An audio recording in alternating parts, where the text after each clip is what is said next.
Mesdames et messieurs, ça tremble en Israël à l'heure actuelle où je vous parle. Les gardiens de la révolution iranienne ont violemment et sauvagement bombardé Israël ce matin même à 7 heures, juste après l'entrée en vigueur du cessez-le-feu décrété par Donald Trump.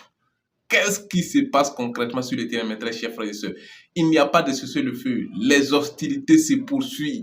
L'Iran a bombardé un quartier aujourd'hui même dans le sud d'Israël. Comme toujours, je vous demande simplement de partager l'information massivement partout à travers le monde entier. Partagez-la dans tous les groupes. Laissez beaucoup de j'aime et de commentaires. Ça nous donne la force et la rage pour vous informer en temps réel de façon efficace.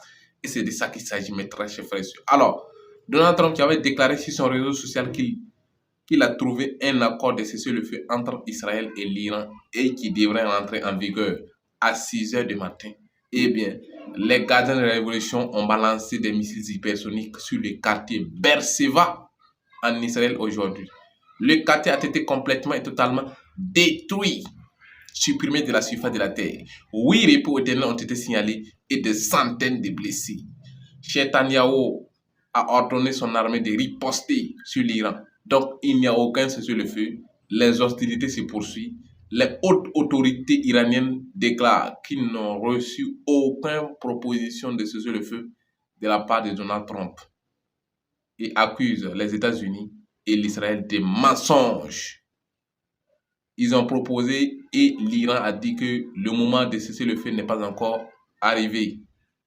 Israël devrait payer le prix fort de son agression et de ses actes criminels contre le peuple souverain d'Iran.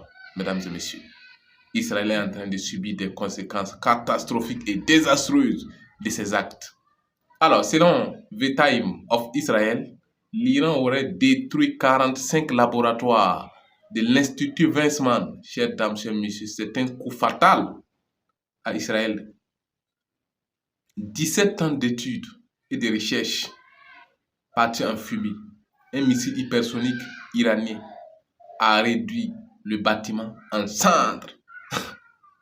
C'est les médias israéliens qui le disent.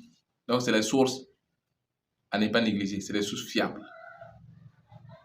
Comment vous pouvez vous lever, mobiliser 200 avions, attaquer un pays souverain et vous vous levez un jour pour dire qu'il y a un cessez-le-feu. Il n'y a aucun sens. Il n'y a pas de cessez-le-feu. Les bombardements sur Israël se poursuivent et l'entité sera complètement et totalement réduite de la surface de la terre. C'est ça la vérité, c'est ça la réalité. Les gardiens de la révolution déclarent il n'est pas question de cesser le feu pour permettre à l'ennemi de se réarmer contre nous. Les hostilités se poursuivent et les opérations se poursuivent. L'entité va subir les conséquences catastrophiques et désastreuses de ses actes contre l'Iran. Des missiles hypersoniques ont violemment et sauvagement bombardé le quartier de Berseva aujourd'hui, même à l'heure actuelle où je vous parle. Les colons sont en train de courir dans tous les sens. Depuis les 13, ils dorment dans des bunkers, dans des métros, mesdames et messieurs. Les colons qui se croyaient supérieurs à tout le monde, aujourd'hui, c'est la panique générale. En tout cas, on like, on commente, on partage massivement dans tous les groupes possibles et surtout on s'abonne pour vous tenir informé heure par heure de tout mouvement qui se passe sur les champs des hostilités venant des sources fiables. C'était les guerriers d'Afrique. On vous revient tout de suite avec des actualités hyper chaudes et hyper fiables. Merci pour votre fidélité. Merci de partager l'information massivement partout à travers le monde entier. On est là pour vous informer en temps réel de façon efficace et c'est ça la réalité.